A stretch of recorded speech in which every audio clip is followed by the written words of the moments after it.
бізге осындай функция берілген, және біз осы функцияны зерттеп, оның графигін салу керекпіз. Ең бірінші функцияны зерттеудің қадамы оның анықталу облысын табудан басталады. Бұл функцияның анықталу облысы минус шексіздіктен плюс шексіздікке дейін.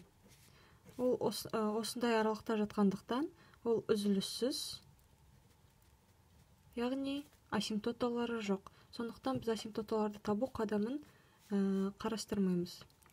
Келесі қадамға көшеміз, ол яғни жұп, тақ немесе жалпы жағдайдағы функция екенін табу. Бұл бізде жалпы жағдайдағы функция жұп емес, тақ емес.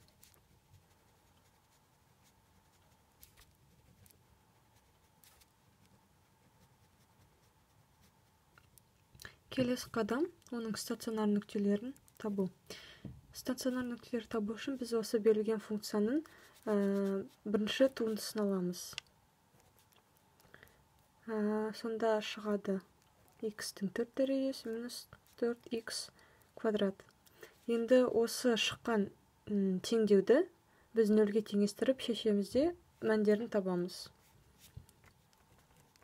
Минус 4x квадрат.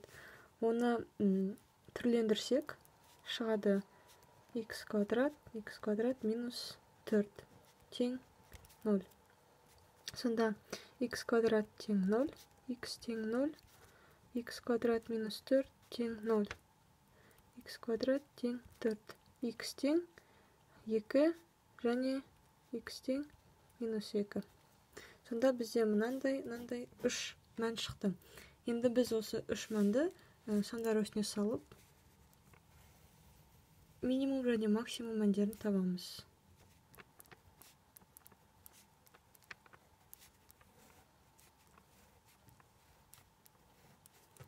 Ар жақта минус 3 деген санды осы теңдеудің орнына қойып көрсек, онда бізде плюс шығады. Жерге минус 1-ді қойсақ минус, 1-ді қойсақ минус, 3-ді қойсақ плюс шығады. Сонда бізде мынау минус 2 максимум, ал минустен плюсқа ауысқан жер минимум болады. Ол x бойынша. Енді біз оны y-қа қоямыз, яғни y бойынша максимум және минимум мәнін табамыз. Ол үшін y максимум минус 2. Ең бірінші берілген мына теңдеудің орнына оны қойып көреміз. Берілген теңдеудің орнына қойып көреміз. Сонда бізде шығады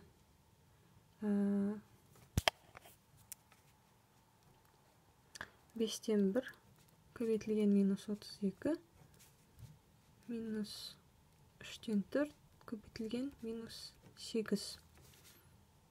Сондағы жауап бізде 15-тен 64. Y минимумды табамыз. Оның орнына 2-ні қоямыз. Оны тағы да осы теңдеудің орнына қоямыз. Сонда 32 көбейтілген 5-тен 1, минус 3-тен 4 көбейтілген 8. Сонда жауап бізде минус 64-тен 15. Бұл жуықтағанда 4,3 шығады. Минус 4,3. Енді стационар нүктелерін таптық, енді оның иілу нүктелерін табамыз. Иілу нүктесін табу үшін бізге берілген функцияның екінші туындысы керек. Сондықтан біз мына шыққан туындыны тағы да туындыға айналдырамыз. Сонда шығады 4x куб минус 8x. Енді осы теңдеуді тағы да шешеміз. 8x тең 0. 4-ке бөліп жібереміз. Сонда x куб минус 2x тең 0.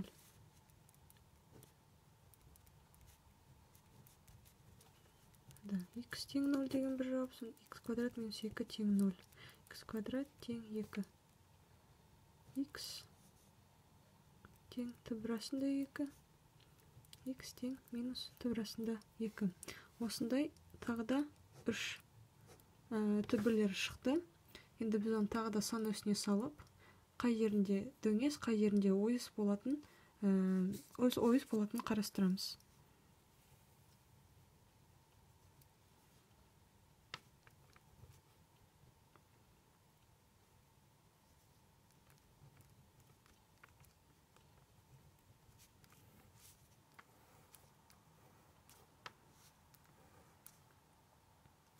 Тағы да осы сандардан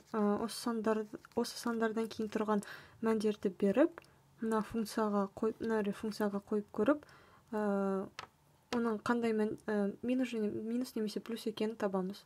Егер минус 2-ні мына жақтан берсек, онда бізде минус шығады.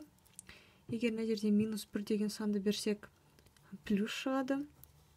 1-ді берсек, минус шығады, және 2-ні берсек, плюс шығады. Және біз білетін ереже бардай, егер шыққан екіншілік туынды 0-ден кіші болса, ол дөңес болады. Яғни минус болса, ол дөңес болады, және плюс болса, ол ойыс болады. Және мына жақта да дөңес, және ойыс. Енді біз осы функцияны толықтай зерттедік.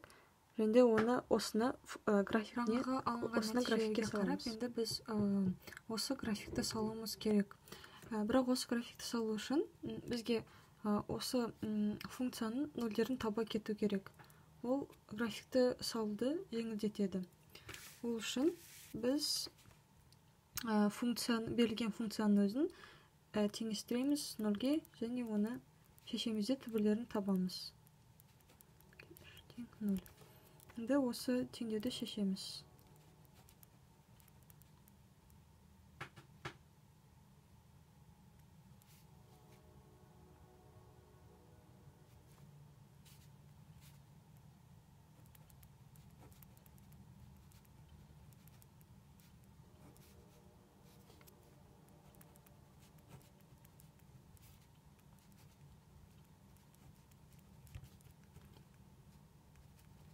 Бірінші теңдеуі x тең 0, және екінші теңдеулері x тең түбір астында 20 бөлінген 3, x тең минус түбір астында 20 бөлінген 3.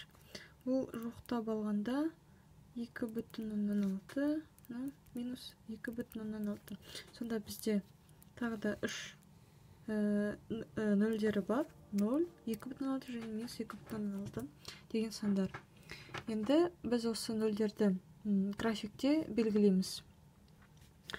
Бірінші 0 санақ басы, және 2,6 мына жерде, және минус 2,6 осы жерде. Енді жәнегі минимум және максимум мәндерін саламыз. Бізде шықты максимум мәні x тең минус 2 болғанда,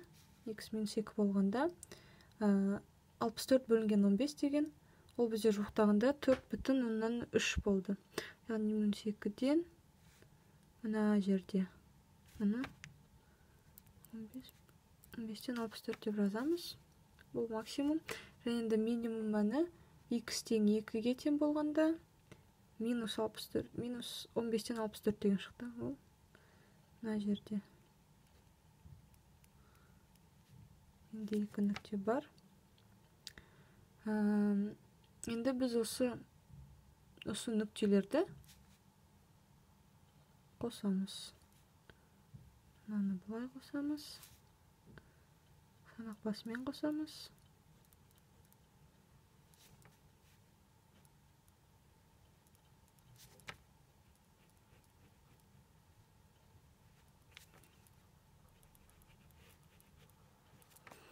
Сонда бізде осындай функция шығады. Сонда функцияға қарасақ, функцияның мына бөлігі дөңес, мына бөлігі ойыс болып табылады. Және елу нүктелері, және біз тапқандай минус түбір астында 2, ол минус 1 бүтін бір нәрсе деген сан шығады. Яғни міне көріп тұрғанымыздай, мына жерде, осы жерде бір нүктесі бар, игілік нүктесі, 0 деген біз тапқан нүкте, және түбір астында 2 деген. Ол міне мына жерде кездеседі. 1 бүтін бір нәрсе деген сан.